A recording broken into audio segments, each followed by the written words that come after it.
3 this year. But when you look at what he talks about, what he said, it's very Nick Saban-ish. It's very Kirby Smart-ish, right? So he's not going to give you too much. He's going to give you the bare bones of what you're expecting him to say, and then he's not going to dive too much into specifics, which he never has done that. If you go back to even his Washington days, the Fresno State, Sioux Falls, you can see he's always kind of been that way. And usually what most people don't understand either is Ryan Grubb is usually his talking piece. Last year, he wasn't there to do it for him, so Kalen DeBoer kind of got tossed in the fire with Nick Sheridan beside him, honestly, and Kane Womack doing the talking. So it was interesting seeing him there without Ryan Grubb, who usually is his talking piece, to be honest with you, and navigate through the pre-speech, navigate through those questions and stuff like that. But Caden Proctor, Tim Keenan III, and Deontay Lawson definitely deserved to be there. I thought there should have been no questions about Ty, and there ended up not really being any as far as why he didn't come and all that good stuff.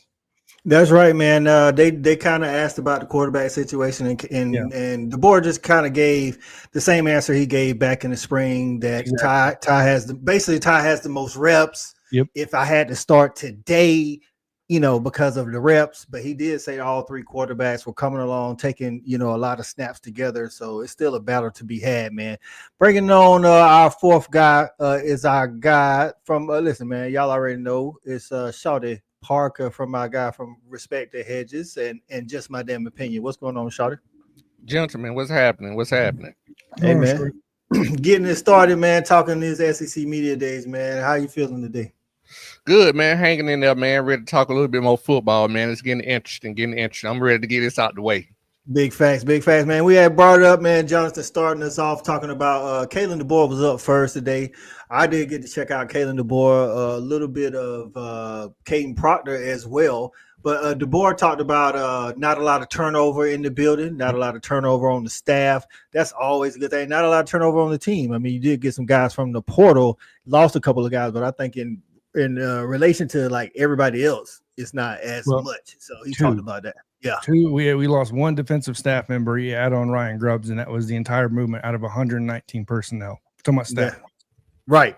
And that's key. I mean, you got to think you will have when you one of the top teams in college football, everybody's trying to poach your staff. You know what I'm saying? So you lose people every year, and it happens to the best of us. So, Shawty, what's your initial thoughts on DeBoer and his I would say his presence on stage? Jonathan kind of said he kind of looked, a little timid, I guess we would say, for somebody who's won so many games.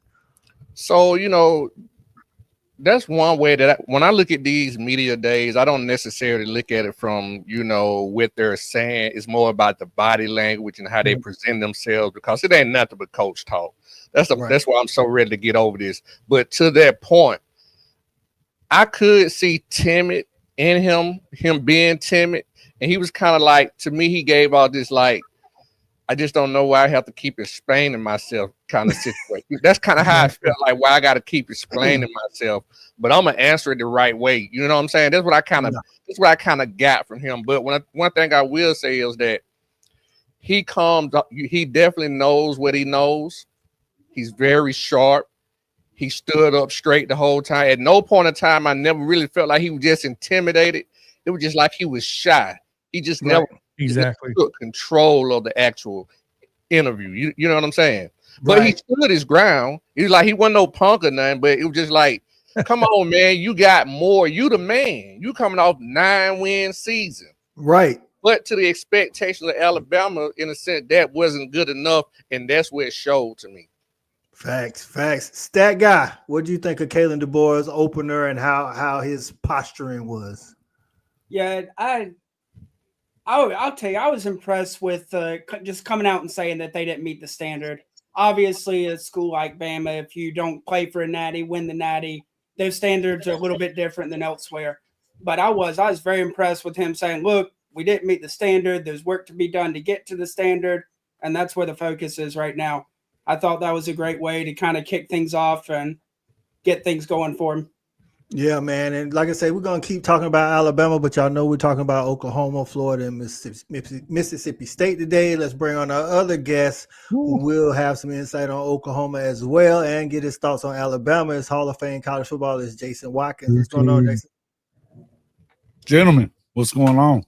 What's up? What's up? What's up, man? SEC Media Days. Football is near. OU out today. Kalen DeBoer was up to bat first. Did you get a chance to check out Kalen DeBoer? I watched a little bit of it. Yeah, I was just hearing what Stats said. And I agree. I think that he, you expect for a coach that's championship level and all that stuff to, when you take over at Alabama, nobody's supposed to give you any freebies or anything like that. And I think he knows that they missed opportunities, not only with Oklahoma, but Vanderbilt as well. Right. You go and you beat Georgia, and then to lose those two games the way that they did was probably not acceptable. And I think that's not acceptable to do that, especially the Vanderbilt game. They hadn't lost to them in 40-something years, so I thought that it was the right thing for him to say, no doubt. Right. Like you say, it didn't shy away from it. A couple of people asked him some questions. He did talk about Jonathan. I think you guys have seniors that's on it that you lost from the team. Seniors, 3 defensive seniors, 3 special teams. He brought that up, and I thought that was a good point because I think people kind of dismiss special teams.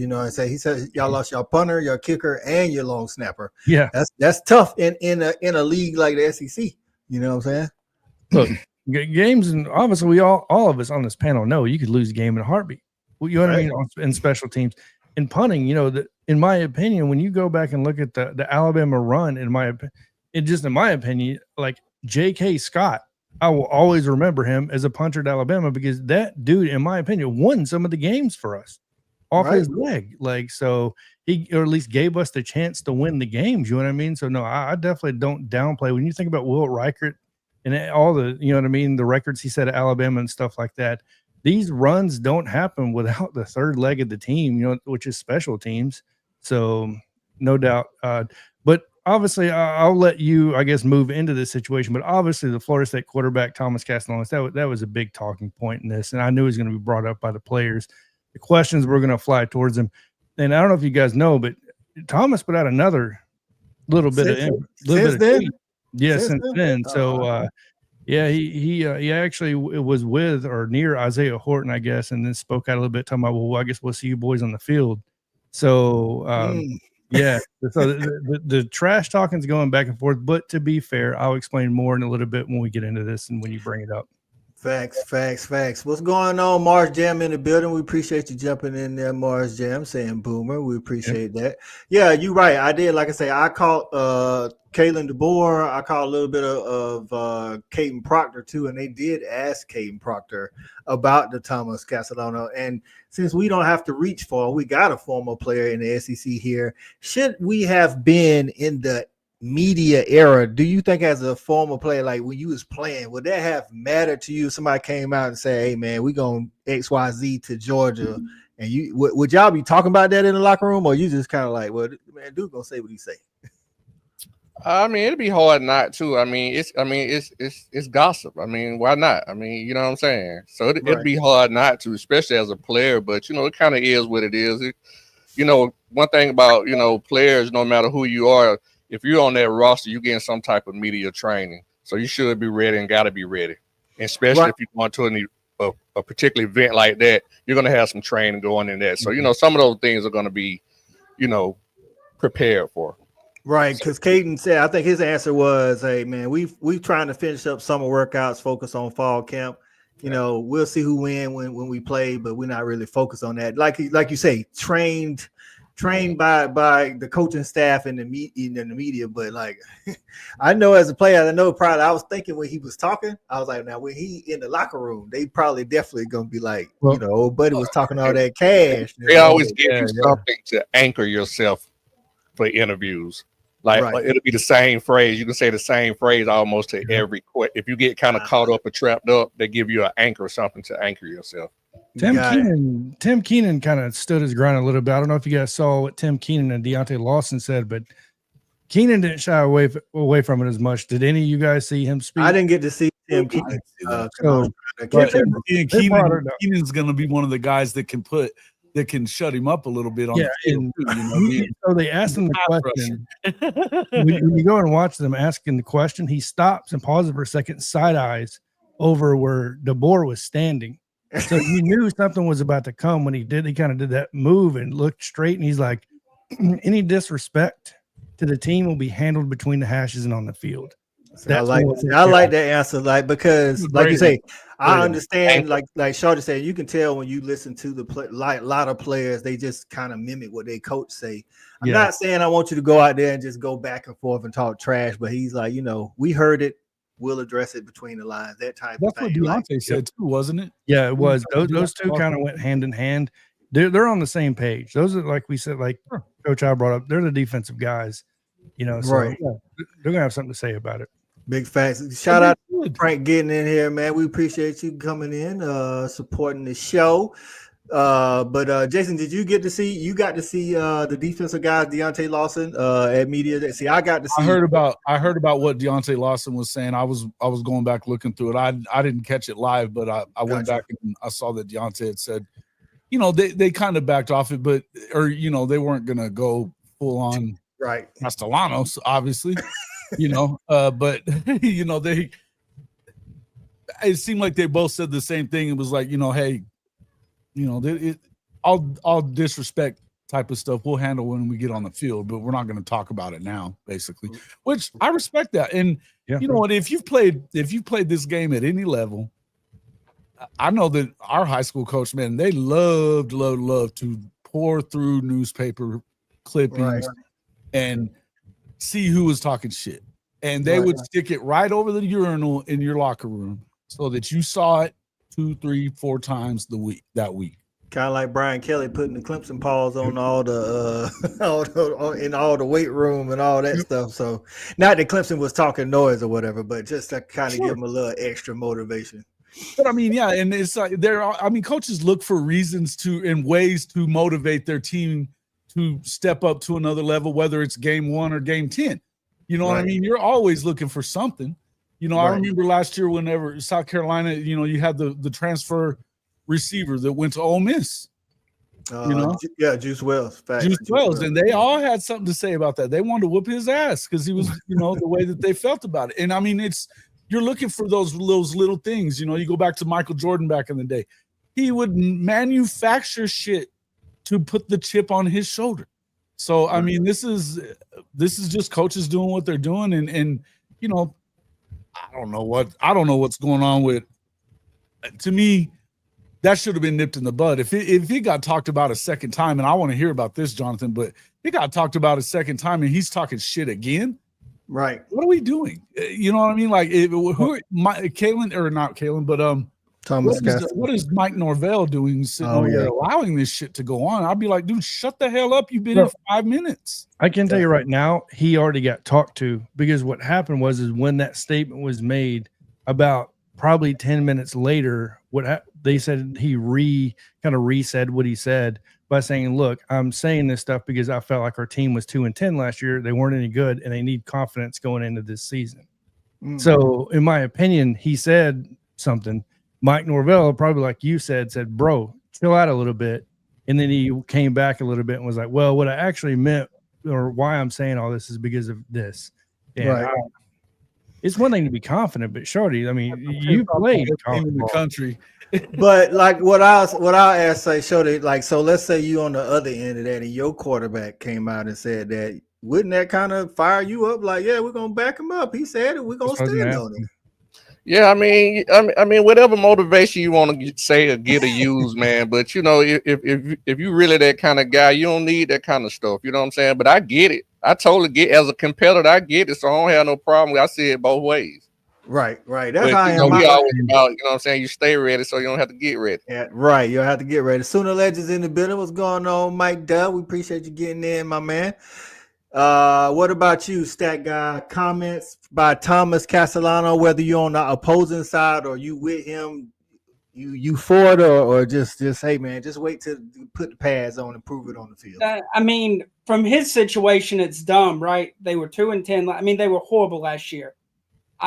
They got a ton of question marks this year, and the Alabama stuff isn't the first wild thing out of pocket he said this summer. he also came out and said that he's been whooping up on the ACC his entire career. Like where? Not Weird, at Boston wasn't College it? where That you was a were. weird statement. Got You bent. like dog. You got your starting job taken at BC. Oh, you were whooping up on the ACC while sitting the bench. Come on, dog. So Right. if it's the right guy saying it, and he's got the horses to back him, hey, more power to you. But if I you think- keep going and saying it, I can't get behind that, dog.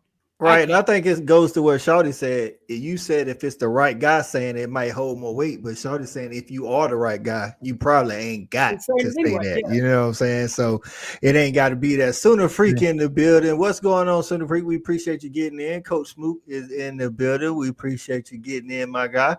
So yeah, man. So, but hey, listen, man, Alabama, we knew things like that was gonna come up because Castellano said it.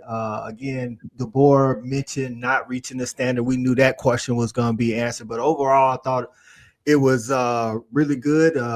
They asked DeBoer about the 8-9. Like I said, we talked about it earlier or backstage. They asked DeBoer about the 8 versus 9 conference games, and he said, "Well, look, we play, Wisconsin and Florida State out of conference, but if you want to throw another game in there, basically I welcome more competition. I want to see more high-end games against people anyway." And I think the top coaches don't really care, to be honest with you.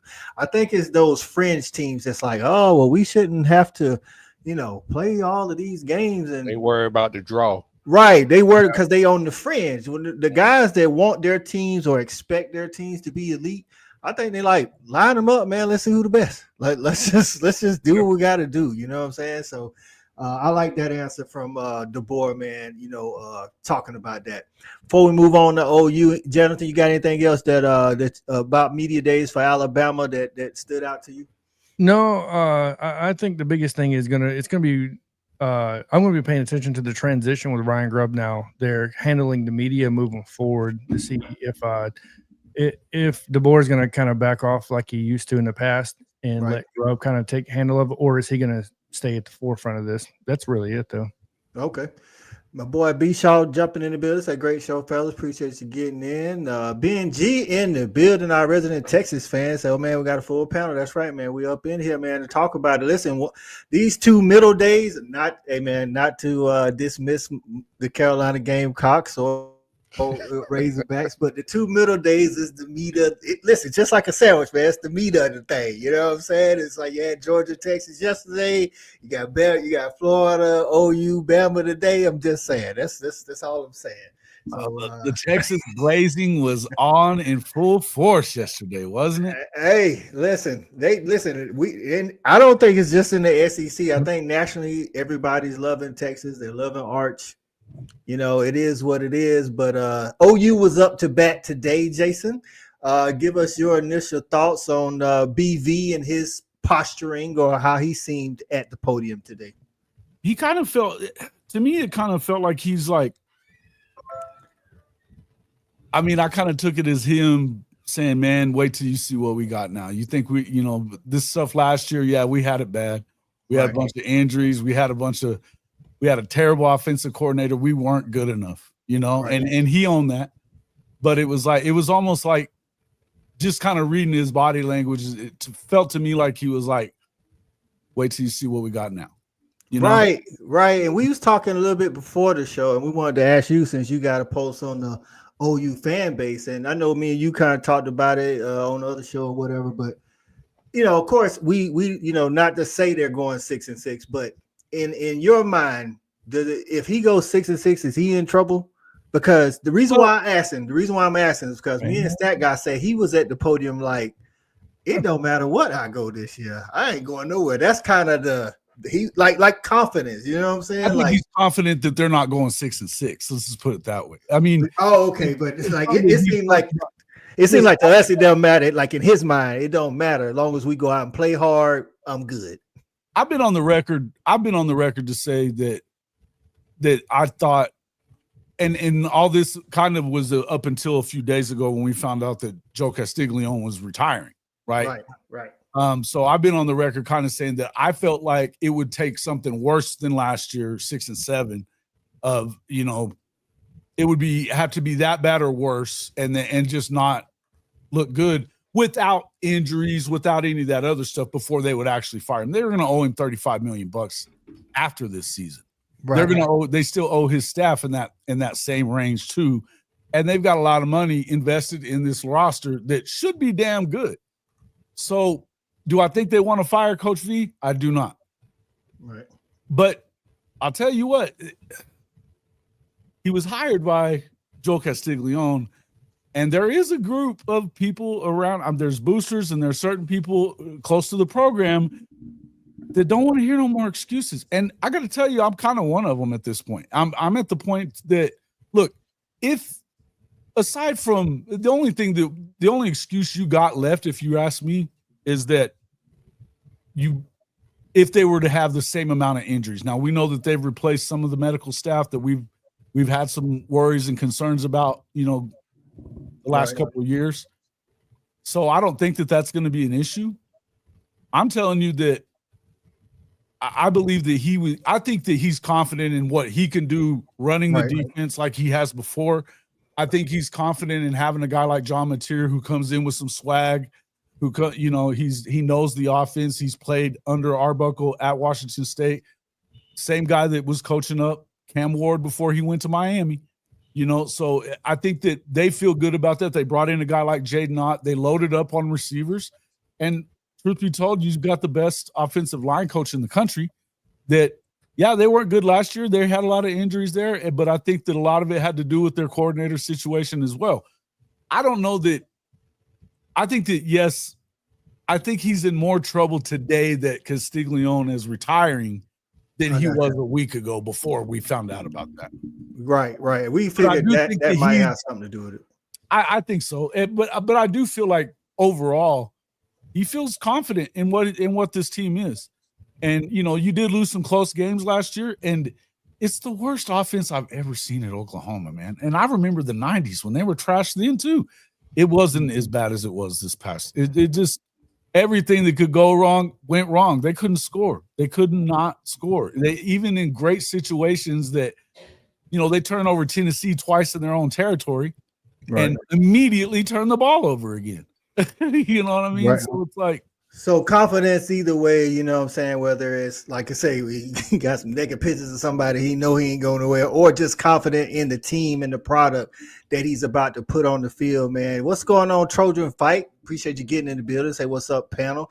Hey, man, I told y'all, like I said, we talked a little Alabama, but we still got another guest to come up. It's my brother from another mother on another show, Sharpshooters Podcast. I got Brinsky Sharp representing the Tide. What's going on, Brinsky? What's going on, man? The Tide is here. A Tide is coming. Hey, man, I'm gonna let you get in with some comments on what you thought overall of DeBoer and some of the players. We talked about them a little bit, but we talked about how DeBoer kind of looked at the podium today and how he handled some of the questions. Oh man, I felt like they answered them good, as confident as they can. Like it's nothing but a bunch of word salad doing this time, man. Just Shawty said the same thing. And have like just what you gonna get out. You just try not to put out billboard material for the most part. I know they answer Florida State quarterback. I always get his name wrong. Thomas Castellano. Yeah, right. The pizzeria. But that's where he's gonna be. Hey, man, that's just my little shade towards him, man. He good people. But no, man, they addressed that and I think they answered the best way possible. Said, man, all disrespect will be handled accordingly. Right. Deontay Lawson and Tim Keaton basically set the tone. So that let them know that, yeah, we ain't forget. Then we see a clip of him just talking about he was just trying to rally the team because they were 2-10. Oh, no, you already stepped in that mud. Exactly. But they're not going for that. So that time is already over with. But yeah, man, for the most part, you just pretty much just know that the season is approaching. These guys, everybody basically gonna say the same thing. Like I feel like we're better this year, yada yada yada. Even though our plans to make it to the playoffs, well, we plan on it's the same stuff. We're better. Even Mississippi State saying the same thing that we saying. Facts, man. Scott Walker getting in the building. Say hello, Sooners and Benji. Appreciate you getting in, Scott Walker. Lonzo Powell in the building. Say Brent sounded like he ready to show these new toys he got for Christmas. Very confident, ready to prove it on the field. I definitely agree. Definitely sounded confident up there. Brinsky, what'd you think of Brent Venables? If it's anything different than, you know, like you say, saying the same old. Because reason why I'm asking is because me and Shawty and Jonathan and Stackguy were talking.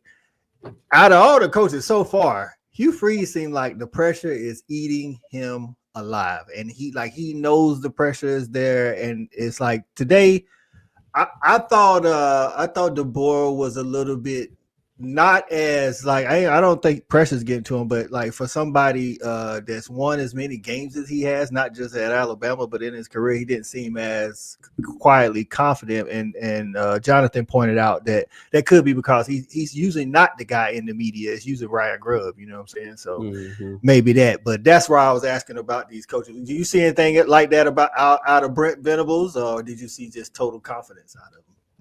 Yeah, he seemed confident to me. How about to say, you know what type of product that he bringing in? And I meant to ask Jason this. I know William. I always get his name wrong. The D tackle out of Missouri, Williams Nwaneri. Nwaneri. Yeah. Nwaneri. Yeah, he ended up in Nebraska though. Oh, okay. I did not know where he went. That for the longest time, I could not figure out where he went. I did. Yeah, he was gonna. I think at one point, Jason, wasn't he gonna be at Mizzou, and then he went to Mizzou. He went. Okay. He was pretty much locked into Oklahoma for most of his recruitment. They had, and you know, he was wearing Oklahoma gloves and all this kind of stuff leading up to it. But it sounded like his mama kind of made it be known. And once they were able to start paying him while they were in high school, that kind of made it easier. And I asked that because I was like, because I know y'all guys retain David Stone, and you could have had them two on the line together. That would have been crazy. Yeah, but you got Jaden Jackson instead, and he was a freshman All-American, which Nwaneri was not. Nwaneri hardly actually played, actually. The reason he left is because he wasn't everything that he was billed to be. So I think we did just fine by getting Jaden Jackson instead. He's the first guy since Tommy Harris to start every game at defensive tackle as a true freshman. So, you know, but now we talked about some of the pressure, like Jason laid it out beautifully for us. You know, confident in the team, but don't get it twisted. Like it's still OU. You still got to go out there and do what you got to do. You know what I'm saying? But Shawty, one of the questions they asked him about was his record in the Red River. You know what I'm saying? Which that goes a long way to how your season is, or how it's at least perceived. What's your thoughts on the Red River this year? You know, kind of going into it, just you know, from the preseason aspect. I mean, I feel like Texas is definitely the better team, definitely on paper for sure. I mean, I think they're stacked, and you know, all this is subjective, so I must say this because you know it's just my damn opinion. And there were many different interviews. And the one that I saw was a 21-minute interview of BV, and it was a very close-up interview. And guys, I'm on the totally opposite end of the spectrum. And I love my Oklahoma fans. I love my Oklahoma people. But I'm just talking about from a body language and how he projected himself to me from how I feel. Yeah. I feel like the man, I'm just being honest, I think he in over his head. I think he's still learning. I still think he's learning the game, still learning how things really go. He's gonna need this year and definitely next year for he really get hope to this program to take it where it need to go. I just didn't get that from him in the interview that I saw. He just seemed like he in over his head. I hate to say it, man. Who is he talking? I'm gonna let you get at it, Jason. Let me get to something. I'm gonna bring you up in here in a minute. Shout out to Jesse Browning. Say bird up in the building. House Money Products. Say Georgia just got good in like 2020. Georgia like the winningest program behind only like Oklahoma. I don't know, like 3 other schools. How we just got good if we wanted the top winners. Like that's such a narrative that needs to not be Leaned on. Kim in the building. What's going on, Kim? Appreciate you getting in. Who else getting in here? Oh, this is a lot of people going back and forth. I'll let y'all have at it. Jason, you're cool. You had a question or a rebuttal or thoughts? Well, I didn't know which interview it was, and basically I've been running around all afternoon, so I definitely caught his media time in front of the podium, or whatever, but I hadn't seen any of his side interviews or whatever. Right, because I was about to say, they go main stage first, and then they go to the table and Radio Row and all that kind of stuff. I think Shawty saw the table. Was he sitting down, Shawty? I saw him on the podium too. I thought he did well at the podium. Yeah, I think he was sitting down. Like I said, it was a close up. He was sitting down. That was the one. I just don't know who it was, but it was just a different type of interview. And just in my opinion, I didn't like the body language. I didn't like the way he went through the interview.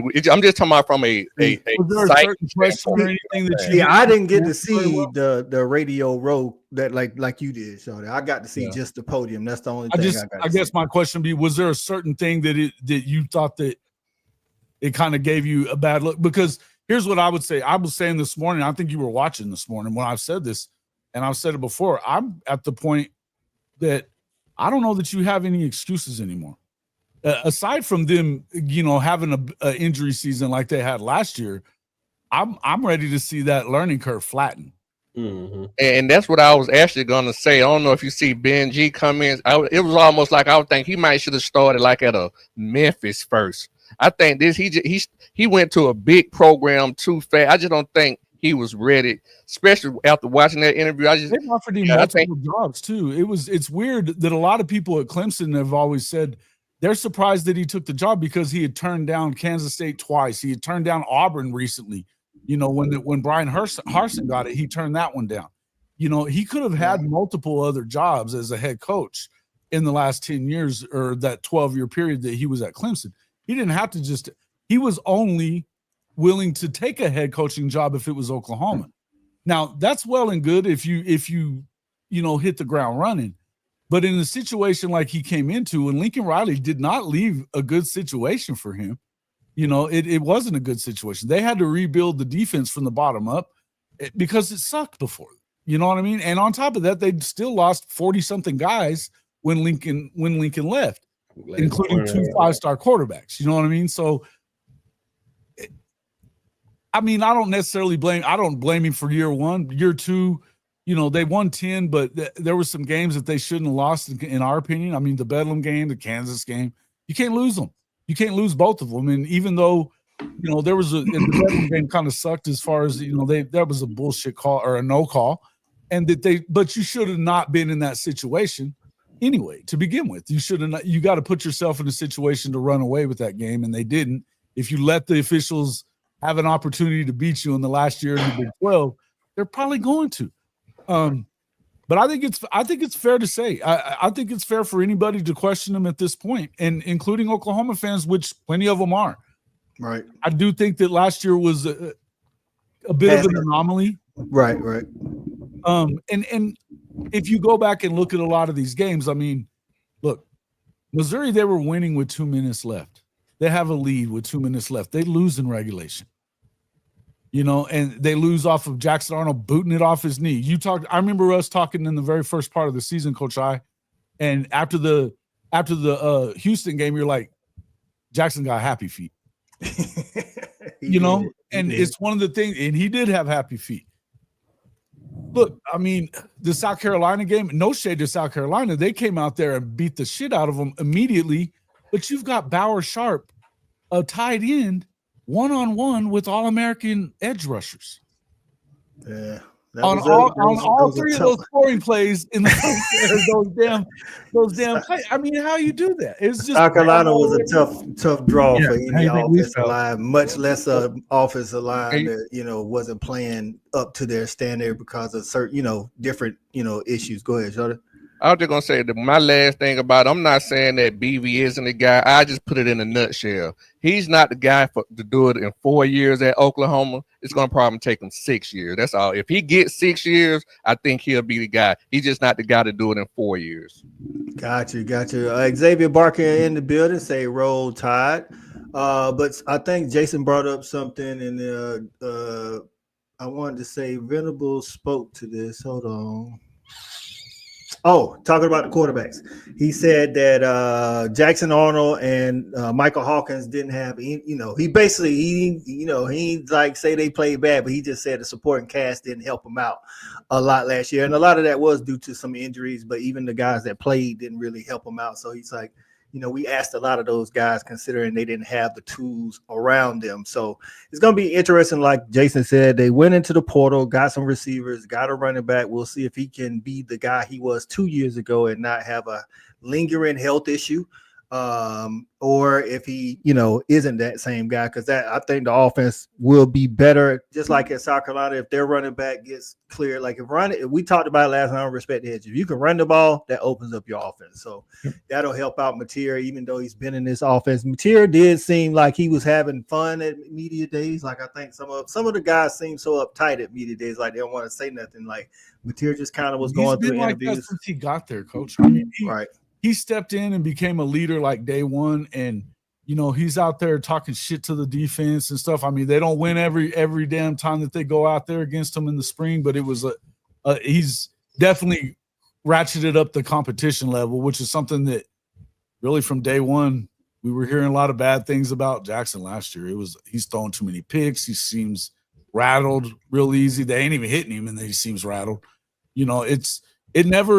He never seemed comfortable, and this guy seems absolutely comfortable. And I don't know, talent-wise, I mean, look, he's done great. He had a great season. I've watched every one of their games that he played. He got better throughout the year. There was, they won they won the Washington game, but there were some things that I didn't think, man, he didn't look great here. And then the Tech game that they won, Texas Tech, that's on the road. Both those games were on the road, and he had moments where he didn't play great, but throughout the year he seemed to get better and better and better. And I mean, 44 touchdowns is 44 touchdowns. You know what I mean? I know it's not the SEC, but it is what it is. He seems to get a lot more. He got more comfortable in the offense and what his role was in it, and leadership has been basically what we've been hearing a lot of it. He's got a lot of swagger, and it can't be worse than it was last year on offense. That's all I could say. I think if we all can agree to that. Dave Whitehead in the building says, "Evening, Stack. I'm gonna let you get the thoughts on OU, just the overall, SEC media days or things of that nature before we talk about these Florida Gators." You muted, Stat. Wouldn't be a live show without it. Exactly. You know what I'm saying? I enjoyed Mateer's interviews. I do like kind of the swag and confidence that he has. Obviously, that offense will roll depending on how good he can be going up against SEC defenses. When it comes to Brent Venables, I hate it because of what it could mean, but I think Brent Venables is Will Muschamp 2.0. I think he's an all-world DC that any school in the country would hire to be a DC. I just don't think he's the guy to be wearing the headset. Got you. Jimmy Satterfield in the building. What's going on, Jimmy? Appreciate you pulling up, my guy.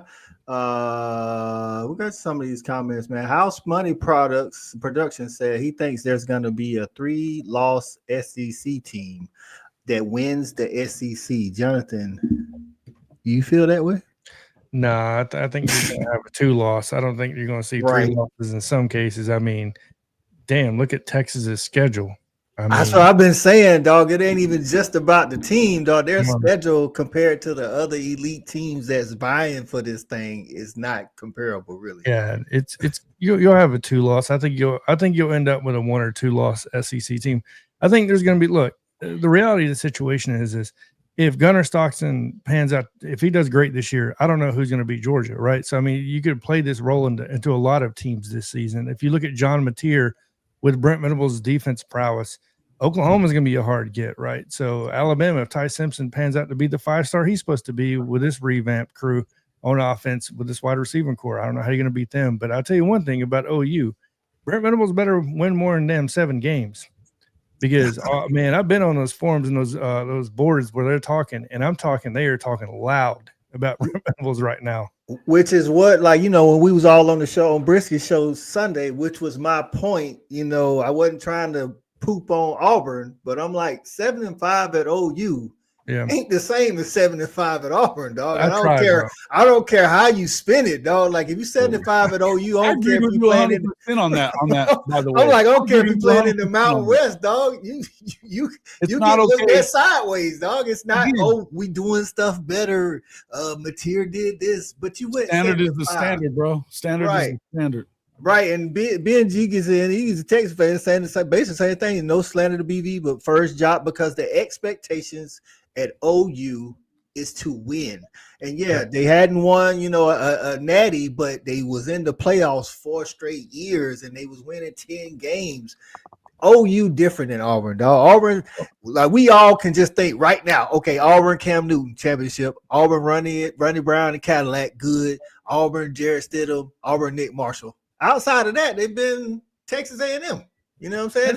It's just keep it a buck. You know what I'm saying? Coach, I think we just have a problem with just people trying to compare, like, oh, Kirby being the next Nick Saban, and then now people saying, well, if Kirby could do it, because Kirby didn't take the long route of starting at the bottom as the head coach. Right. He sat with Nick Saban for 9 years, right? So now people are saying, well, BV sat in Clemson with Dabo Swinney for all those years. He should be able to do it too.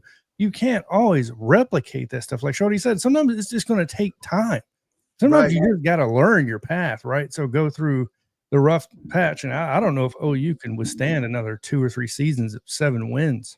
I don't think they will, just because of the standard. I just don't think they will. I just don't think they will. That's what Shawty's point is. It's like, if he got 6 years, then he probably is the man or could be the man. But if he keeps doing what he's doing, OU standard isn't going to allow that. That's just.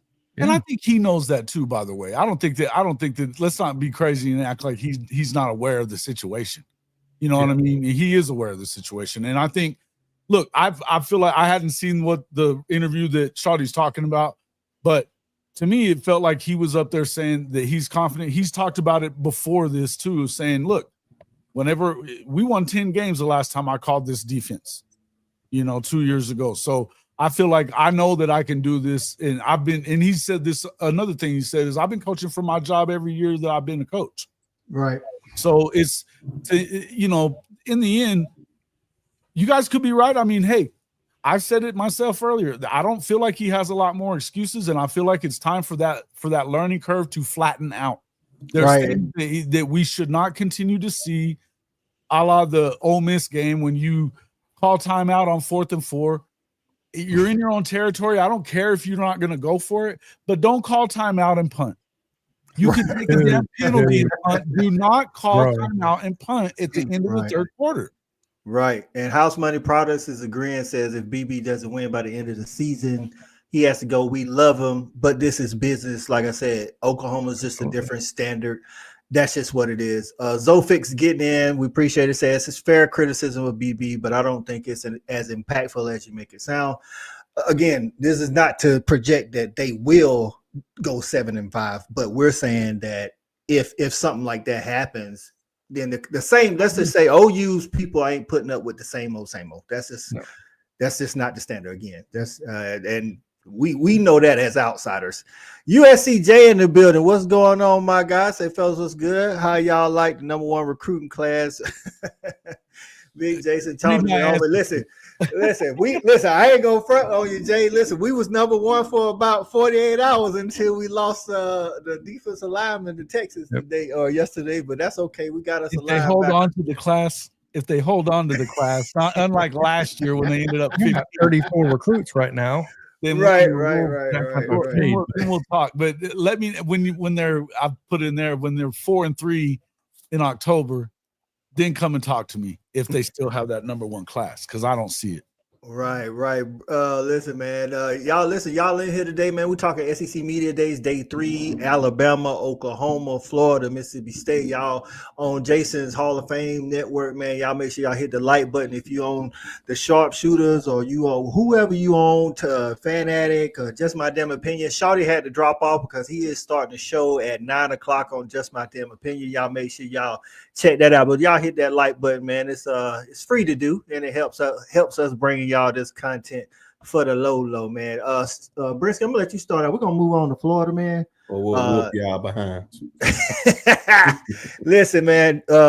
Did you get the chance to check out Lagway or Napier today at SEC Media Days? I didn't, man. I didn't. Give But me your thoughts on the expectations going into the season, being that they finished the season what a lot of people would say on a hot streak.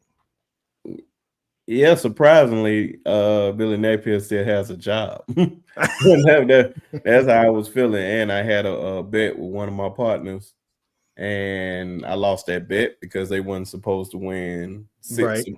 Right. They couldn't win. I said they weren't gonna win no more than 6 games, and they won over that. And they Right. beat teams I didn't think they was gonna beat, like LSU and Ole Miss. Ole Miss. Mhm. Ladway went through that rugged schedule. I felt like it happened for a reason for him to get those reps early. Because I didn't really feel like he was gonna play much that first year. Especially with I forgot their quarterback name. Just that DJ Lagway? No, Graham Mertz. Graham Mertz, yeah. Until Graham Mertz got hurt. But man, they found a way. They returning a lot of guys. They getting a lot of guys in recruiting. They bringing a lot of guys in. Trey coming back at receiver definitely helps. Them getting Dallas Wilson in recruiting. They asked him about that today. Oh too. man, it's definitely high expectation for the Florida Gators this year. And especially if they can win, I say if they can at least come out of there with 8 wins, Billy Napier still have his job.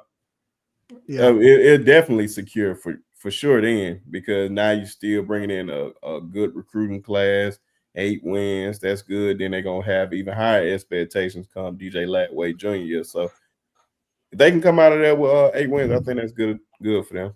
Okay. TP Girl says greetings, Sharp. Jason shouted. Stat guy, Coach I, Jonathan, hit the like button. We appreciate it.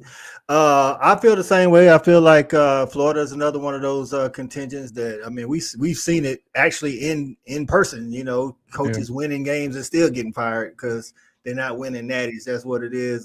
Jonathan, your thoughts on Florida overall, and if you caught some of them at Media Day as well. No, so I watched all their Media Day when it came to Florida. Number one, I mean, Billy Napier, unfortunately, needs media training. Shorty said they get some media training when they get there. I think he needs to redo it because he completely tipped his hand on who's starting a quarterback. Right. I mean, right away, he talked about how everybody's surrounding DJ Lagway, how he's the leader, and how, you know, they built a team around him. I don't know how Mertz has to feel after hearing that, but it had to be a gut punch in a sense to, I guess Lagway's going to be the guy moving forward. No, in all seriousness, though, they asked, obviously, the number one question to Florida: how is Lagway's health? I kind of had a red flag on that because Napier didn't get into any specific. Napier said he does what we always do and we've been doing, which is throwing the quarterback 3 days a week. Other than that, everything's progressing. Now I'm like, oh, you're not giving no health information on this dude. Now, could that be in the sense of, you know, your upcoming opponent, you want to give away who your starter might be or whatever that may look like Alabama does or has been doing since like 2019. You're not going to know who the starter is until like game day, 2 minutes till kickoff. I don't know. But I thought it was kind of strange from that perspective of just tipping your hand. Napier, I haven't watched much of his media, you know, beforehand, but he seems kind of awkward when it comes to the media. He definitely seems like he needs some training, but you know what I mean? Like, if you're winning games, if you're winning 8 games in that schedule last year, like we just alluded to, through that schedule, with Mertz as your starter, him getting season-ending injury, Lagway coming in, you know, as a freshman and having what he did and beating those teams, I'm taking it all day long. I think the problem right now is you have a lot of Oklahoma fans going, why is Billy Napier winning 8 games? And why are we winning 6 games when the schedules were very comparable? I think that's what a lot of people are saying because they had injuries as well. Their starting quarterback went down. Their second string got hurt. You know what I mean? Like, so there was a lot of comps to this.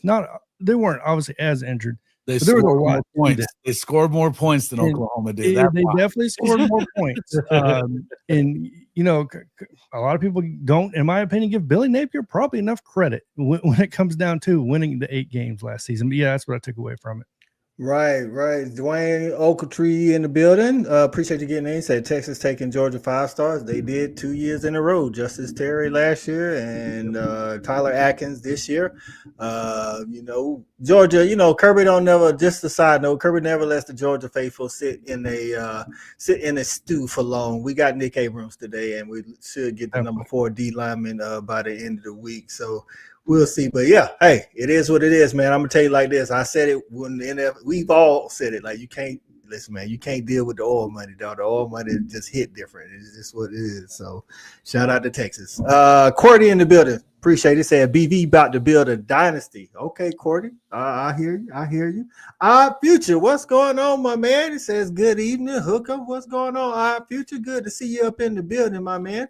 So, Shawty, your thoughts on Billy Napier? You kind of spoke to some of those same sentiments that Jonathan, talking about, maybe they could be a problem in the SEC if DJ Ladway do some of the stuff that he did last year. So Jonathan just said exactly what I mean. I just speak more metaphorically. I mean, that's what I mean by Billy Napier. Like, to me, I don't care what he said. I don't care what none of these coaches say in these particular meetings. I just go off their body language, how they position themselves, and how they handle themselves, because I think that's a reflection of what the team is in a sense. Billy Napier, as country as he is and awkward as he is, right? He projects himself like a man that just came off an 8-5 season, and he feels damn good. Yeah, I definitely agree with that. I got him. He was sharp. He was clean. I mean, he felt good. I ain't feel no chink in the armor, no nothing. It's like, to what they were saying about BB earlier. Calvin DeBoer, the coach from Florida. He almost saying, like, just wait till this year, see what I got. Okay, that's what I was getting from him. And if he can just win one more game with that schedule, I think they winning, folks. He winning. Right. Hey, can't deny that, man. Especially if DJ turns out to be the Texas former Texas 5-star high school quarterback that everybody has him out to be. Hopefully he's healthy. We can see what he actually can do, because Billy did allude to him playing through a lot of injuries last year, even taking over for Mertz, who actually had a season injury. Shout out to Jeremy and saying Boomer Suda. We appreciate it. What'd you say? What question you had, Jason? So something that I was noticing from the High Top guys, and shout out to High Top Sports, but they were talking about, there's a lot of talk about, apparently it wasn't necessarily his shoulder injury that they're worried about so much. He had a bad hernia throughout the year. Which is even from high school, not throwing, but yeah, that was what I was about to say. That injury started in high school, and that's the thing. I'm interested to see him get through. I mean, we all know this, the SEC line of scrimmage league. DJ is a big boy. Let's not, like, what I'm saying, he's like 225, 230 pounds or something. But yeah, he's a big kid. But it's a lot of big D linemen out there too, and he plays the schedule against a lot of the good ones. So, and we know he's not afraid to run that thing. So we'll see if he can last throughout the year, and if so, what Florida can do with it. Brinsky, your thoughts on Florida? Oh, I was the first one. Oh man, I was about to say you had went dog on me. I'm like, I made sure I leave you out. I'll get Jason and Stat Guy in here. Stat Guy, thoughts on Florida, man? Yeah, I'm with Jonathan. We know that DJ didn't participate in spring. Obviously, I wasn't expecting an update, but he's throwing the ball 3 times a week. Like, that was weird too. Like, if you're going to say that, I feel like you could have put a little bit of meat on the bone for us. Like, give me something, because let's be honest, Florida without DJ isn't scaring anybody. That's true. Facts. That's big facts. And 2, I want to know how much work he's actually putting in. Yep. If he doesn't complete more than 58% of his passes, Florida's not about. Right. I got you. Yeah, because he did, like, he may end up being one of those guys, and me and Stat Guy talk about it a lot. Maybe he doesn't have the eye-popping stats, but apparently during the 6, didn't they win like 6 of the last 7 or something like that last year? So maybe he's just a winner, I guess. And it's only ugly. Got one whenever he didn't play, and they got beat by Texas pretty bad. Right. And then Kim is referring to, I think when we was talking about BV coming into OU, saying no coach, regardless of who they are, could be handed his situation and thrive. There has been a lot out of this control roster early and devastating injury bug. Right. Definitely could see that. Definitely. That's why he got this year. Right. Jason, your thoughts on Florida and the expectations, and if you did catch any from I did. Jason. Yeah, I was actually on with the High Top guys for a little while and watched some of that and watched DJ Lagway actually too. I think that they're coming in pretty confident.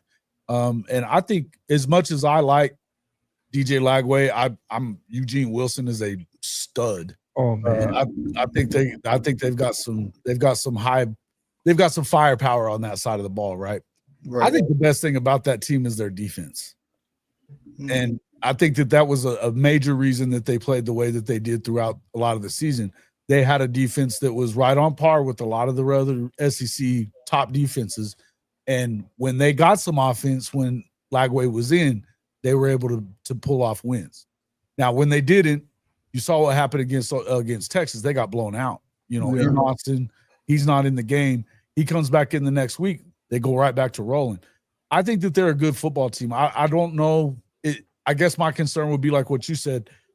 It sounds like he had a plethora of injuries, and if the hernia injury was something that had followed him from high school, it makes you wonder, did you get it fixed? Because those are the kind of injuries that can come right back. And a hernia, man, shit.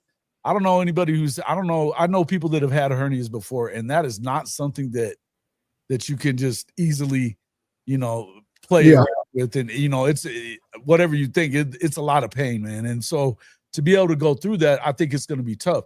He's the running type of guy too. But I think as good as they are on offense, they're really good on defense. I think it's going to depend, kind of like Oklahoma. And I said this on High Top. I think that there's a lot of parallels between Florida and OU. They've got a lot of talent. They haven't really lived up to expectations that you would have at Florida or Oklahoma, because these are programs that are proud programs. They expect to win. They don't expect to get beat by their rivals a bunch of times in a row. They don't expect to get beat by anybody a bunch of times. You know what I mean? And so I feel like they should be pretty good. But I just wonder, I don't love his play calling. I don't love Billy's play calling. But without Lagway the whole season, what are they going to look like? Facts. It would be a concern. I think he's just as much on the hot seat because I don't think that anybody.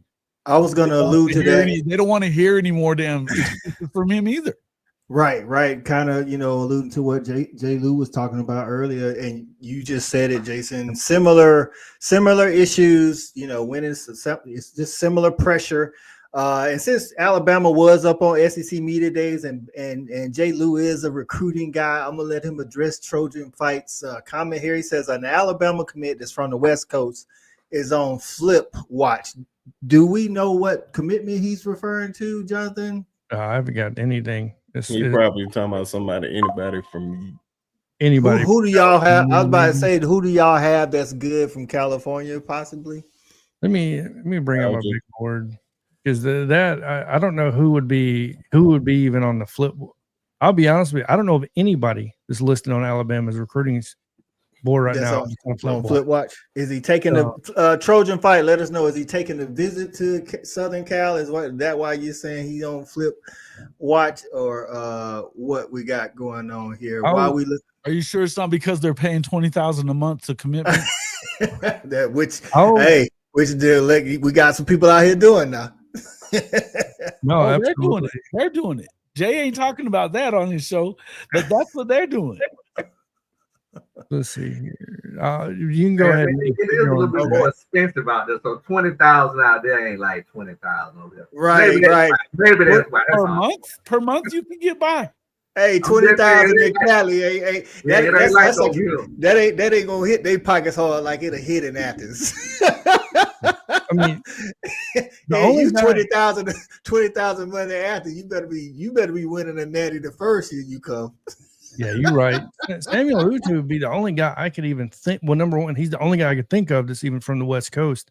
Right. But to think of him is a flip. I mean, if there was one to pick honestly in this class, it would because I didn't pick Utu to go to Alabama. Number one, a lot of these guys are kind of Malachi Lee was another one that I had pegged. I believe USC and did not end up going. Like I don't know, but Utu would be the only guy. Brensky, do you know of anybody? Most of our guys this year is guys from the state. With his right, I was about to say all the 5 stars. Anyway, I'm not saying that whoever he's referring to ain't important. I'm just saying all the 5 stars y'all got here. Man, nobody want to go to USC. So, they've lost most of their guys from the state for the last few years.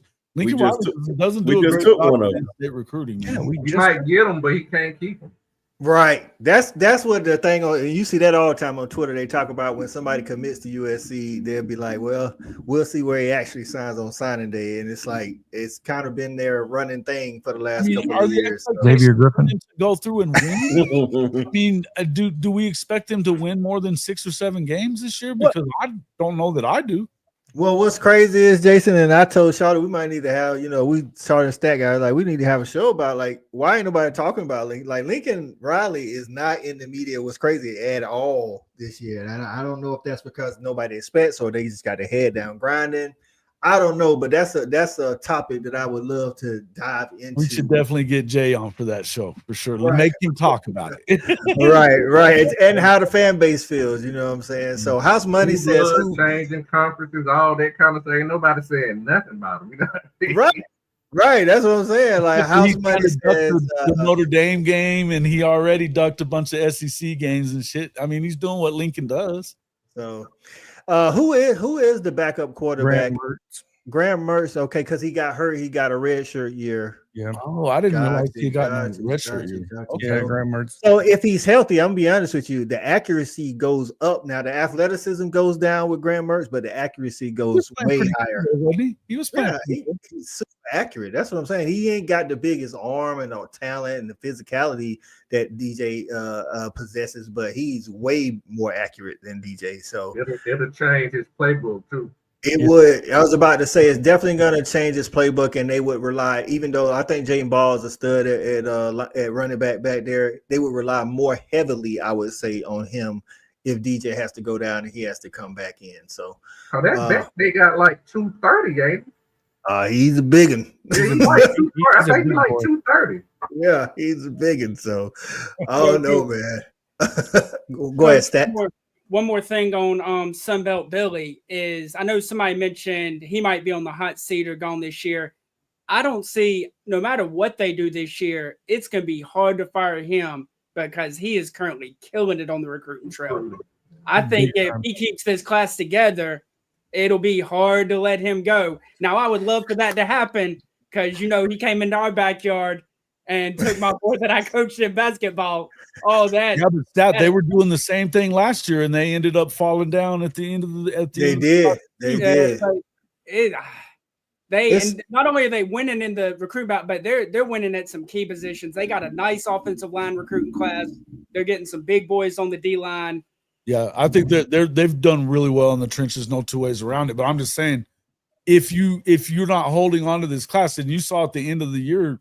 At the end of the cycle last year, it may not have been in for this past season. It was the year before where they were top 5, and next thing you know, they were like 16. Right. So more so than ever to that, Jason. More so than ever in this NIL era.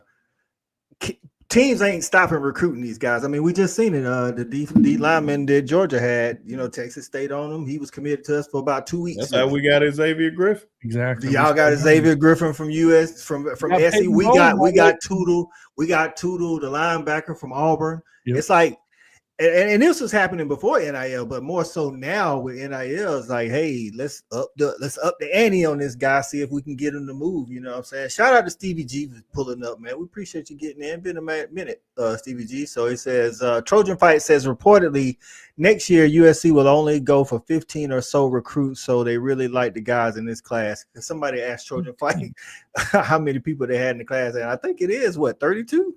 Like 34, 35 is what they're talking about. Right. Maybe up to 40. Jesus. Or are we talking about what's allowed or what they have? No, what they have. Yeah, what I they can look have. it up right now. No, I thought it was- I think they're well over 30 for sure, but they're targeting upwards of 35 to 40, I think. It's a lot of people, but listen, Georgia got like 28. So I don't know how it really helps. So I think you need to win now. I think it may feel like maybe he is safe because of the money. They still owe him 80 million. So I mean, there's a lot of money on it. But here's one thing: SC can afford to fire his ass. They can. I mean, they've got more money than most any program. You know. it may be like that, but hey, like I say, just like we talked about with OU and Florida, SC ain't, man, I ain't saying they been winning since Matt Leinart and them, they ain't been like 10 wins a year, but they still used to having nice things. So Sugio English 1, hope I ain't messed that up, man. Say wipe your feet. We appreciate you getting in.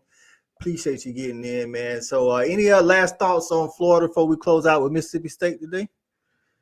All right. So I got to see Blake Shapen, and Blake started out the year throwing a lot of yards, a lot of touchdowns, then got hurt. I think he got hurt in like second or third game, something like that, and got a medical red shirt. He's back, says he's healthy, says second year in Jeff Levy's offense.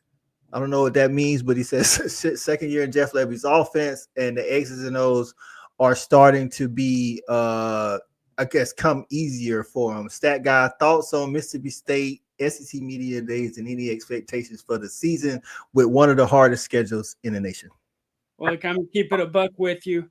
They're not on my schedule, and they trash, so I turned the TV off. Jonathan, thoughts on Mississippi State, Levy? Listen, the state of the program, any of that, man, because they they at the bottom of the SEC, and I was thinking the day when I was watching Shapen, I'm like, man, like, somebody has to play there, right? Somebody has to coach there, but it's like it's just such an uphill battle at a place like a Mississippi State. Mississippi State is. Look, I did watch Media Day. I'll be honest with you, it was the most uninteresting one out of all the ones I watched, and I'll be straight up honest with you. When I was listening to it, I was like folding laundry as they were talking to tell you how interesting they are. And the reason why I say that, all respect to Mississippi State, all respect to Jeff Levy, all respect to Blake Shapen. Mississippi State, I want to keep pounding this down. Their future is in Kamario Taylor. It's not in Blake Shapen. Blake Shapen, he's injury prone. I think the guy that's going to take that program to the next level when it does happen is going to be Kamario. I really like him. I get it. People want to hype up Blake Shapen. Go back to Baylor even before he got injured, man. You know what I mean? I get it. You want this hype with Luttrell and everything else. To me, this is one of the most uninteresting hires in a long time, in my opinion, with the SEC because of what he lacked when he brought everything to Mississippi State. There was nothing. There's not even a flash in the pan, in my opinion, when it comes to this program. So I don't know how you go up. I'll be honest with you, I'm a stat guy on this. I think they're going to be terrible. I think they're going to remain terrible for a long time, hopefully forever. I equate them to Auburn, bottom of the barrel, Cal College. Anyways, but moving off from that, that's all I got to say. I like Kamario Taylor, though. Kamario Taylor's a bad dude. He is. Right. I think it's at a place like Mississippi State, one thing I'll say, I think it is an uphill battle, but what Shawty always say, they get the same piece of the pie. They do. Sharing the SEC revenue at the end of the season that everybody else gets. So if you can do it at one place, why not? But that's I'll let Shawty get in here and talk about that. But our future is just a key here. He's asking about the Florida program. Says outside of Lagway, what about their defense? He says he has no idea because that's just as important as the QB talk. Like, they do return a lot of production on their defense. I'll say that. Their best corner went to the NFL draft, but that doesn't mean they do have two good safeties. I don't know what they're going to do at corner, but the front is supposed to be pretty decent. And I think if you looked at any Cole Kublik, he did like his rankings of each position. I think he had Florida's D-line in the top 5 in the SEC. So that's what I'll say about the Florida defense. I think a good offense can help out a defense as well. So if they play in complementary, they may look as good or down the stretch. Now, outside of LSU and Florida during that 7-game stretch, I don't know if they beat anybody of a relevant offense, but I will give them, kudos for beating LSU and Florida down that stretch. So I'll say that about that. So Bresky, your thoughts on the uphill climb in Starkville, and if like, do they even need to show up to SEC media days? They are there so they won't get fined. That is the only reason why they are there. Exactly. I don't know why he even took that job. That would not be my No first clue. head coaching job. Thanks. Thank you. I have nothing to say about. Only thing I'm happy about with Mississippi State is Tony Mitchell, who used to play for us, is he found a new home. Yep. Okay. So I'm just praying for him. That is it.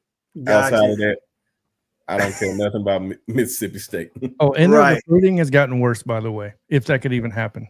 That's so crazy. I'm just going to throw that out there real quick. So ever since Oklahoma, Texas came into the SEC, there's just not enough anymore. And no, look, I don't know what to tell them anymore. Right. So, And, Shorty, two things. I think what Brinsky just said about him taking that as his very first head coaching job, was that a good decision? I mean, I know you got to take what come to you, but if Mississippi State wants you, that means somebody else probably, like, you know, like maybe I don't know, Big 12, or even go down to like Group of 5 or whatever wants you. And then the second part of that is, you always say they getting the same piece of the pie that everybody else getting. Can they do it? Is Mississippi State a place you? I mean, Dan Muller did it for a year, so. Well, I mean, just look at this. Ole Miss is just down the road. They don't have 3 10-win seasons, same conference in the last 5 years. So again, it's about getting the right guy. And once you get the right guy, everything else comes with the administration, the money, yada yada yada yada yada yada. But just in terms of him taking this the first job, I mean, he had his reasons. I don't know what was going on both sides of the coin. He may feel like he had to leave where he last was. There maybe was no future there. He may have felt like that coach would be gone in 2 years, living on take a head coaching job. So You never know. I'm just saying, you never know. That could Right. So he's thinking about his security and going there. He can be a head coach and make $4-5 million for the next 5-6 years because the standard's so low, as opposed to staying where he was. I mean, he took it for a reason. I just took a jab at Jason just to ride him a little bit. But for real, he took it just for whatever reason. I don't know. But I would say this about him. You know, I saw his interview. I thought he stood strong. I think he knows. I think he knows what he wants to do with the program. But again, as I said about the other coaches, I don't care what none of them said. I was just about how they project themselves. I thought he projected himself well, but the optics wasn't well. Right. Had on the suit, no tie, and shirt one tucked in. Come on, Mississippi. What we doing out here, right? Shout out to Corporate Duck for So getting let me in. say, your team is a reflection of you. You see what I'm saying? I ain't gonna go no deeper than that, but you see what I'm saying? When you see the other coaches, You got to do, listen, man. You got to do all the small things right, so all the big things fall into place. You know what I'm saying? Corporate Duck getting in, say what's up, y'all. Appreciate you getting in. Jason, I wanted to talk to you about Levy because he was y'all OC for a year or two, you know, at OU, and then he got out. It does seem like we don't know the reasons behind why he took the job. He could have been on, you know what I'm saying? He could have been on the hot seat, or he could have just been like, hey, let me get out of here because it might not be promising here for me. Art Briles was the start and the end of that stuff. Whenever that happened on the field, and you had Parker Thune taking pictures of him being there, he'd been there pretty much every week already at that point. And whatever, you know, the reaction from the fans, and then from what I understand, it was a complete lie from Joe C saying that it had been established that he was not to be on the field around the team, anything like that. That wasn't the case.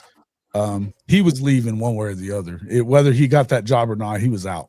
So it's a good thing he landed in the SEC money wise anyway, you know what I'm saying? No, yeah, listen, I think it's a tough situation for anybody. I think that if anybody's going to flip, you know, we've seen Leach go over there and be able to win 7-8 games and stuff like that with just an offense and not much of a defense. And that's what Leach did. I think that you can assume that, from what I understand, I think that Art Briles is around the program plenty over there. And that's probably not a bad thing as far as trying to get them moving in the right direction on offense and stuff like that. They didn't have it in the trenches though. They did not have it in the trenches last year. They didn't have they couldn't really go good on good because they didn't have enough good guys for either side to be playing. So that was something that he talked about. I saw a little bit of his stuff away from the main podium, and he was kind of speaking about that, kind of similar stuff to what you heard Sark saying whenever he took over at Texas, that they didn't have enough offensive linemen for them to really have a spring game, that kind of stuff. So I think it's one of those things that I think that Levy's okay. I think he's a pretty good coach. I don't know that this is going to work out for him. Facts. I see you got to go, man. Shout out to guy Jason. Got to get up out of here, man. Let the people know where they can find you and what you got going on, my man. Yeah, Hall of Fame College Football. It's at HOF-CFB right here on YouTube, and we will be back on Friday morning for sure. We got a lot of stuff coming up. Actually, I'm kind of fill people in on it a little bit more over the next couple of weeks, but some new shows that we're working on, and we're going to continue doing what we do from day to day, doing the morning show, doing the evening show and stuff like that. But hey man, it's 44 days after today, until college football season, and I'm pumped about it, man. I can't wait to do a lot more work. There it is, man. All you guys and get back into business, man. I can't wait, bro. Right, y'all make sure y'all get over to Hall of Fame College Football with Jason Watkins, man. Hit that like and subscribe, turn the bell notification on, man. He'll be bringing you that content. We appreciate you jumping on with us today, Jason. Man, thanks for having me in, man. Appreciate it. No problem. We'll see you on the next one. So, yeah, man. Mississippi State. I ain't mad at the dude for taking it. Like I say, money wise, even just to be in the SEC. And like Shawty said, we don't know. We know what Jason's telling us, that he was going one way or the other. Maybe he didn't have a lot of other offers. I don't know, but just Mississippi State. That's a tough road right there, dog. That's just. But just look at it from a financial standpoint. He was making maybe $1 million at OU, right? Maybe $1 million as an OC. Yeah. So whether they were going to bring him back or not, why pay not raise. OC? I could work 2 years at Mississippi State, and that's 10 times as much I would have made. And you know what I'm saying? That'll be the equivalent of being the OC for 10 years. Right. And I go back to another big school at some point, being the OC again, after I make $20 million. You know what I'm saying? And like you say, maybe, I think we all kind of on the same line. Sometimes some people need to start smaller, but with that financial aspect you just dropped in there, maybe he can stay there, because Mississippi State ain't got the standards that none of our teams on this panel have, and they give him a little bit of leeway. He coached there for 4 years. He making $20 million, dollars or so. Now he can go down to, I don't know, wherever, Troy or somewhere, not to put your boys out there like that, be sharp in Alabama. I'm not gonna wish that on them. I'm just saying. Our coach, he may just go back to stay in the SEC as an OC. Maybe he just goes as an OC, but he's already built his bank account at that point. Chicken, what's going on, my guy? See you getting in, man. A little bit late on the. Hey, man, we appreciate everybody getting in, and y'all been highly active in the comments, man. A lot of us been going back and forth with each other, man, but we appreciate y'all getting in. I'm trying to get to some of these comments, man. Castor Troy Boy says Michigan will be more than motivated. Y'all may hope you face a freshman other than more experienced quarterback. Talking about OU.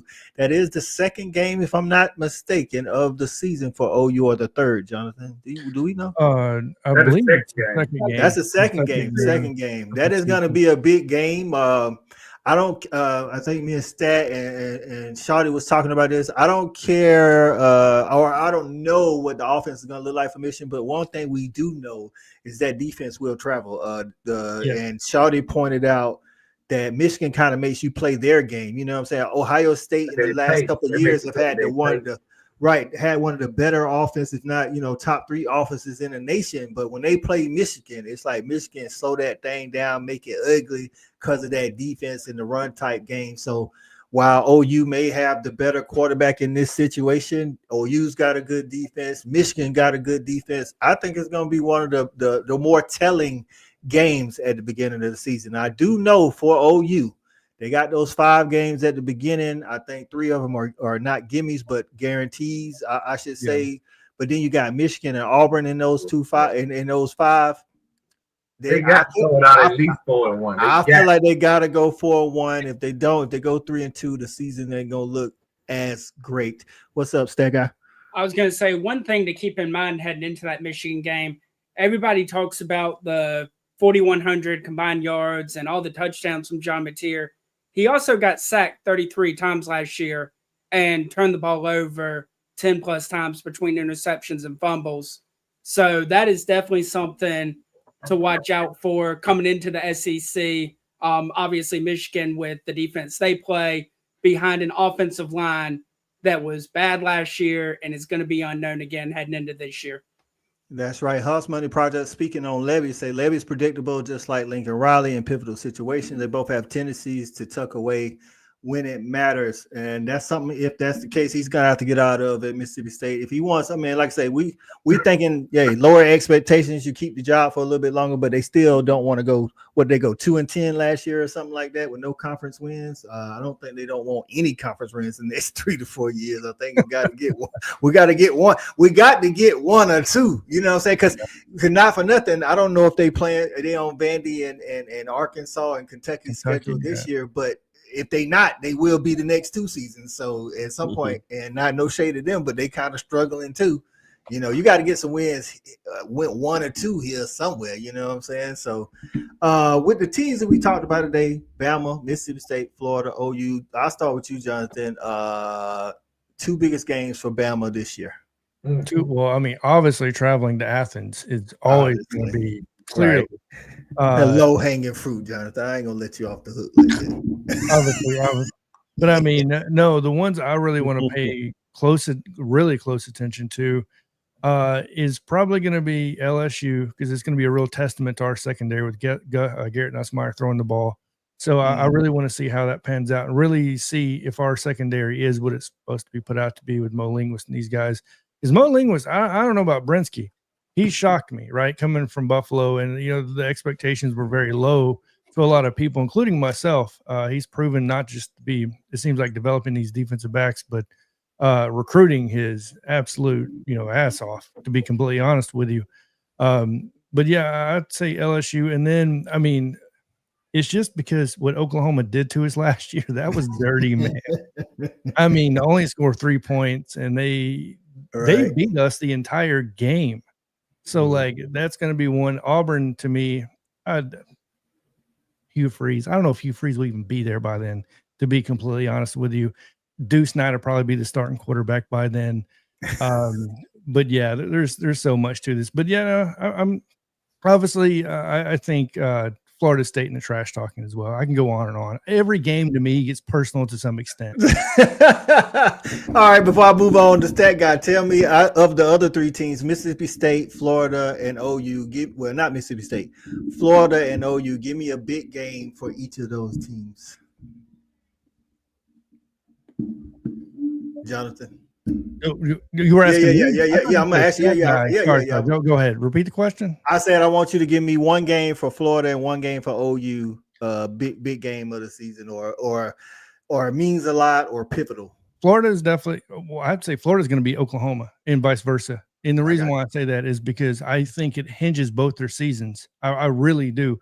Just like we already pointed out, if Oklahoma loses that Florida game, and let's say they lose the Michigan game, they go into that Red River rivalry 3-2. I mean, their season could be an absolute disaster. And the same can actually be said for Florida. So the first 5 games, their season are kind of hinging the same way, because the back end of Florida's schedule is an absolute nightmare. So I think that's what it comes down to. Now, Oklahoma, I think, how are you going to do traveling into Tuscaloosa? And I'm not just saying that as a Bama fan, but is Brent Venables' defense going to continue to grow week by week, right? So just like it did last year, and hopefully Alabama does the same with Kane Womack. I just want to throw that out there. Gotcha. Stat Guy, Bama, game for Bama, game for Florida, and a game for OU that they need to circle is important or pivotal to their season. The game for Bama, of course, is coming up the road to that there Columbia, South Carolina. They got lucky and escaped in Tuscaloosa with a win last year after my boys recovered the onside kick, couldn't kick a field goal. South Carolina's got it circled. They better have it circled, because we about to lay the smack down to them. For Florida, I think it's the world's largest outdoor party with Georgia and Jacksonville. I think it's time they beat you. I think if Billy Napier wants to save his job, that it starts right there in Jacksonville. And then for Oklahoma, a team that went into Norman and spanked them last year, I think they want to go on the road and get some revenge. And I think it's South Carolina as well.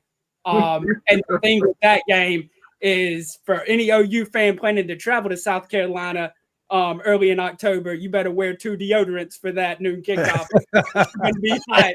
It is gonna be sweltering down there in Cola, South Carolina, man. Even in 12 o'clock in October. So stat guy picking South Carolina as 2 of these teams games they need to circle. Brinsky, same for you, man. Give me 2 since you're a Bama guy. Give me 2 for Bama, 1 for Florida, and 1 for OU. I say Florida State for the first game, just see how we'll come out the gates. Jonathan already said Oklahoma, because we're gonna beat that ass come home. Thank you. Beat the What other game? And he said Georgia.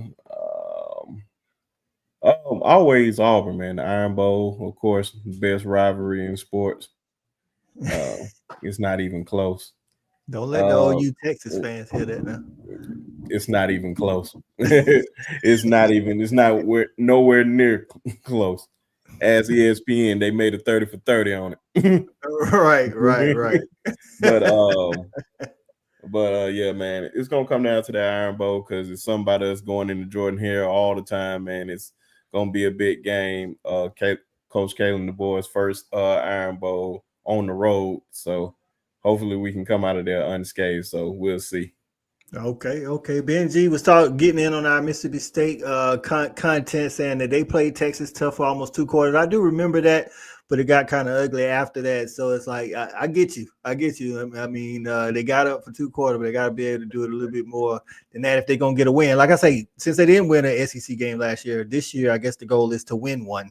You know what I'm saying? They got, like, if you increasing, maybe that helps out. And like I say, so like Shawty say, so you can stack that cheese for a couple more years. You know what I'm saying? Shawty, same for you, man. Game for Bama, game for Florida, game for OU that they need to circle or they need to pay attention to, or it's gonna get crazy. Hey, I'm gonna say this, man. Y'all some wild boys in the comments. Right.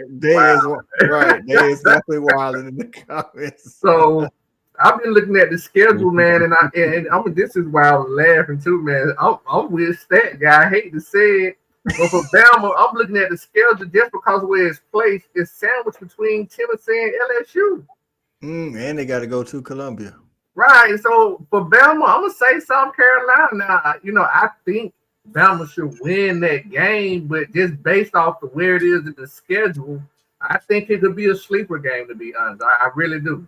We don't think it's gonna be easy now. I'll be sleeping during that game. You say you're gonna be asleep during that game? Yeah, by halftime I'll be asleep. Don't let them fool you. All right, give me your Florida and your OU game. So for Florida, did it have to be a conference game? Yeah, no, just a game on their schedule, period. So I'm gonna pick Miami. I just because where it's placed on the schedule. They sandwich between I just had it. They sandwich between Texas and LSU. So I think, yes, exactly. That's why I picked Miami. They sandwich between those 2 teams. And Oklahoma, again, I went with South Carolina because they sandwich between Texas and Ole Miss. So South Carolina. It's that guy. Shane Beamer and company showing up as pivotal games on these teams' schedule. What's up, Robo77? Appreciate you getting in. Say what's up, fellas. Come on, playing season, tired of this and talking season. Right. Hey, listen, I'm with you, Rob. That's why we take such a hiatus on the fan egg. It's hard. Like now, SEC Media Days for a lot of us signifies the start of college football being in the air. Fall camp is 2 weeks away, and then you'll have some actual stuff to talk about. But I'm with it, man. Let me go on and see on Bama schedule. I'm kind of with Brinsky. Like, I think they should handle Florida State, but you still want to see what they look like coming out the gates. You know what I'm saying? Billy Napier did allude to having 17 seniors this year, which is double what he had last year. He only had 8 seniors last year.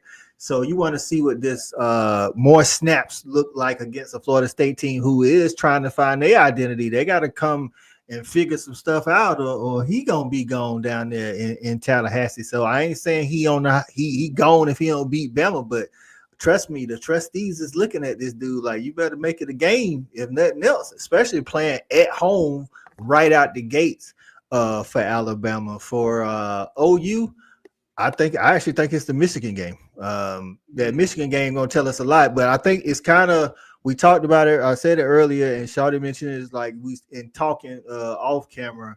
That first 5-game stretch, they got 3 gimmies, but then they got Michigan and they got Auburn.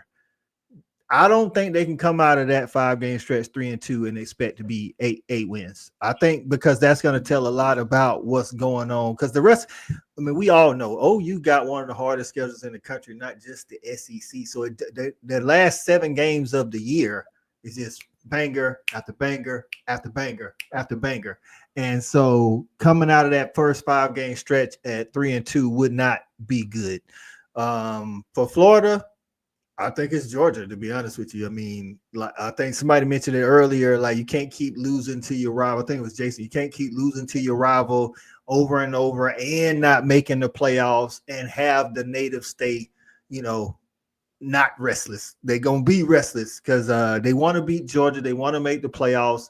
They feel like you got more talent. If DJ Ladway is healthy, you can't keep coming out of that game with losses and then expect the fans to not be, raving about that. So that's what I think, man. So we appreciate all y'all jumping on today, man. Any of y'all let me go around the board. Y'all tell us what y'all got going on. Shawty, is crazy. I was sending people to Just My Damn Opinion, and you came back in the doggone back, dog. I'm like, go over there and check out Shawty. Yes, I had lost power, but I wasn't gonna do a show tonight. Cal he get back in town late, so we decided not to do a show. I got you. All right, man. Well, go ahead and tell the people where they can find you at, man. Yeah, man, you can find me on Respect the Hedges, obviously on Tuesday nights. We get back in the swing of things, so y'all definitely hit that like button, hit that subscribe button. You catch me every Tuesday on Respect the Hedges. Also on Wednesday nights at Just My Damn Opinion at 9 o'clock. And believe it or not, I pop up on some of the other guys' shows too. So man, you can see me everywhere, man. Got it. Make sure y'all go to Just My Damn Opinion, hit that like and subscribe, turn that bell notification on because you never know when Shawty gonna pop up. J. Lou, tell them what you got going on, my guy. Bama Standard Networks, where you'll find me on YouTube, TikTok at Bama Fan Podcast. Other than that, if anybody goes to any of the Alabama games, like with you, Coach I, and all you guys, I'll be at all of them, home and away, tailgating. This year is going to be the year I can say I went to every game. So we going in this year. Right. Moon Rocker, what's going on, my guys? You coming to Athens, Jonathan? Yeah, I'm coming to Athens. I'm going to every game. Right. We'll definitely get up for that Bama game, man. Okay. Britsky, tell us what you got going on right now. But of course, man, y'all can find me at the Sharpshooter Sports Talk. Y'all already know I'm right there. Say sub here, come here. Got a show tomorrow, summing up all of SEC media days. Talk a little more about this Teddy Bridgewater situation and all that. You can catch Jonathan on there. Coach I back in the mix. Good to see you, Stat Guy. Glad you're feeling better, brother. Yep. Shawty, been a minute, man. Been a minute. Good to see you. And definitely shout out to Tuskegee University. F. Morehouse on because Moon Rocker right there. So that's my guy. Taking some shots there, Moon Rocker. Moon Rocker says sound like Carolina getting some decent schedule breaks. Talking about the OU and Go Hornets, Bama, right? And the Bama coming into the town. I've been around long enough. Stat Guy, we got you back in the building, man. Tell them what. Well, they know where they can find you. They'll tell us anything else you got to tell them before we get out of here. Yeah. Hey, man, look, 5 weeks and 1 day until we get some real football. It'll be here before we know it. Your boy back feeling right. I'm ready for the football season. Going to be here all year long. You better get ready because I got some stuff to talk about this year because my Gamecocks are going to be good, and that ain't good for nobody.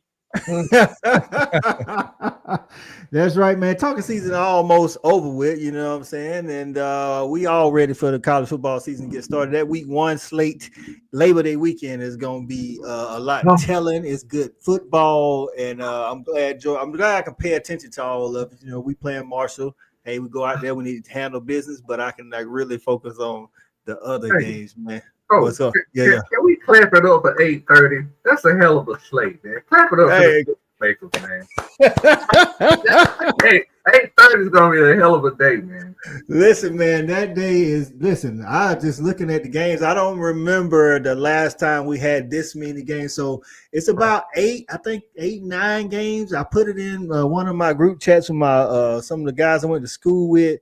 And just looking at it, man, there was like out of all the games, it wasn't like of course we all picked Bama to win. You know, Bama plays Florida State, Georgia Tech, and Baylor's gonna be a good one. I want to say Tennessee and Syracuse, Clemson, LSU, Texas, Ohio State. Like it's getting crazy that first weekend, man. And if you're not watching college football and you on one of our channels, I don't know what you're doing. You better hire a babysitter. That's all I can tell you. Listen, that's right. Don't let no distractions get to you now, because it's gonna be some heat on that day, for real, for real. So we appreciate everybody jumping in on all the channels, man. Just My Damn Opinion, Hall of Fame, Twitter. Got Jason, you got your Brancy, you got your sharpshooters on here. Somebody up here in the top. I can't even tell who it is. Oh, that's Just My Damn Opinion. Okay. And then Hall of Fame, YouTube, and Fanatic Facebook, and my regular Facebook. So we'll be back at this thing tomorrow to close out SEC Media Days. Your boy is back. Coach I, we here all week talking with SEC Media Days, man. So we appreciate everybody coming through, dropping the comments, man. Listen, I want to shout out everybody in the comments, man. Y'all been going ham, and I appreciate that, man. House Money Products, Jeremy Turpin, Castor Troy Boy, Sooner Legends, who else in here? ZSB Lou, you got in here at the end. Kim Hurst, Moon Rocker. Let's go. Sooner in Texas. We got a lot of people up in here today. Let's see. Keep going, guys. Y'all was going at it in the comments, but the comments. Listen, I'm glad I didn't post the comment. I was gonna have the comments flowing on the side. I'm glad I did. They was going in. QWERTY in here. Who else in here? William Macmillan in the building said, y'all better be concerned about FSU. If you ain't, Bama. That's what they saying. That's what I'm just saying. I'm just reading the comments. Don't shoot the messenger. You know what I'm saying? 3 touchdowns. Rob 077, BNG, Bishop Frank, Scott Walker. Do they have an early spread on that game? Yeah, yet? 14.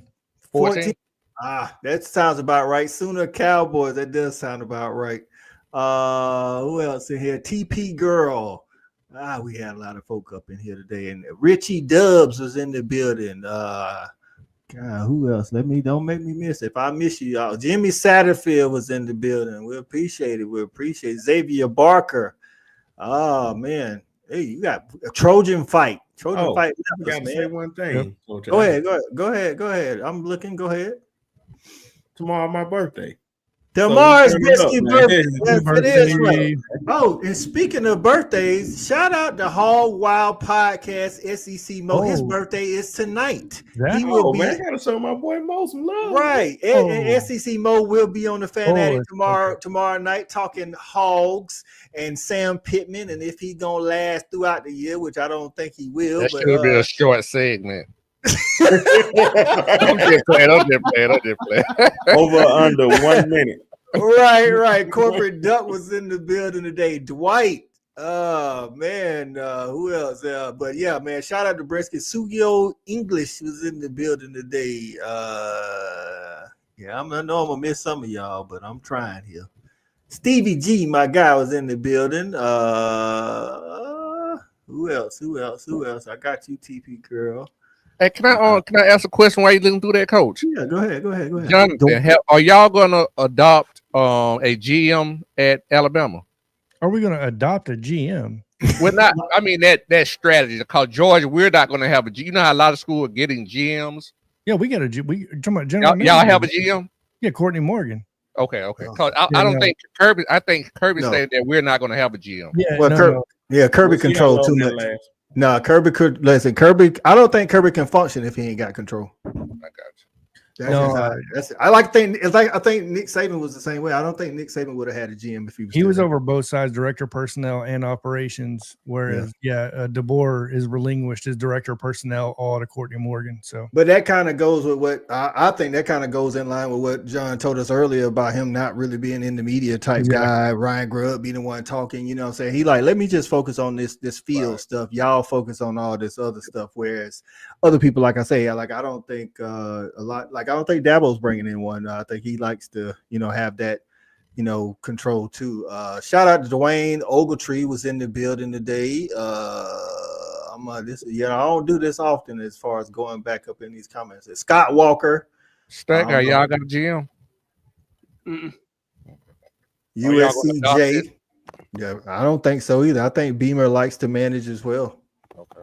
So man, you gotta think that's Beamer's bread and butter of what makes him a good head coach. yeah. It sure as heck ain't calling one side of the ball or another. Beamer is the GM. right, Dave Whitehead in the building. Go ahead. I'll be honest. I'm shocked we got a special teams coordinator. I'm like, why are we wasting money on that? Oh, Right. Like, He's a special team guru, ain't it? That's it. Yeah, right. Yeah, like- That's what he was in Athens that one Yep. year and at OU for 3 years. So that's his calling. You know what I'm saying? funny. Jesse Browning in the building. I think that is it. My boy B Shaw was in the building earlier today. That's it. Man, we appreciate everybody, man. So make sure y'all check out all these channels, Bama Fan Podcast, the Bama Standard also network, because John's is really puppet master behind the scenes on a lot of that stuff. Brinsky Sharpshooter Sports Talk. Y'all make sure y'all get at him. You doing a show on your birthday, Brinsky? I'm doing the show. I more than likely probably do one just because I ain't gonna be on there alone, man. Got to drink a little bit. Just got to drink a little bit. Check out Just My Damn Opinion. Y'all can catch us on Respect the Hedges on Tuesday nights, every night, every week at 8 p.m. Eastern time, man. Again, appreciate everybody. Until next time, man, we'll see you when we see you, and go Dogs.